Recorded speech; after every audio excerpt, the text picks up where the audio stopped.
Hi, TSSI mains 2019కి సంబంధించిన ప్రశ్న, simple ఇంట్రెస్ట్కి సంబంధించిన ప్రశ్న. క్వశ్చన్ చూడగానే మనకి కొంచెం కంగారుగా అనిపిస్తుంది, కానీ వన్స్ ఒక్కసారి ప్రశ్న చదివిన తర్వాత వితిన్ 10 to 20 సెకండ్స్ లోపే మన సమాధానాలు చేయొచ్చు అనే జాగ్రత్త అబ్జర్వ్ చేయండి ఒకసారి. క్లియర్గా మనకి కొంత సొమ్ముని 3 భాగాలుగా డివైడ్ చేస్తానని చెప్పాడు.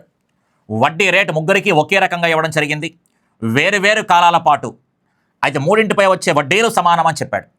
లాజిక్ ఏంటి అంటే కనుక I is equal to PTR, ఇది బేసిక్. దీంట్లో ఈ వడ్డీలు సమానము అని చెప్పాడు, అట్ ది సేమ్ వడ్డీ రేటు కూడా సమానము. అంటే ఈ P అనేది కాలము T అనేది మనకి ఏ నిష్పత్తిలో ఉంటాయంటే కనుక విలోమ నిష్పత్తిలో ఉంటాయని అర్థం. అందుకని క్లియర్గా మనకి కాలానికి సంబంధించినటువంటి రేషియో మనకి ఏమి ఇచ్చాడంటే కనుక 1:2:3 ఇచ్చాడు.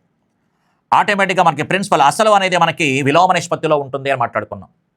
విలోమ నిష్పత్తిలో ఉంటుంది అనగానే దీనికి సంబంధించిన ఎల్సిఎం చూసుకున్నట్టయితే కనుక 6 అని చెప్తాం.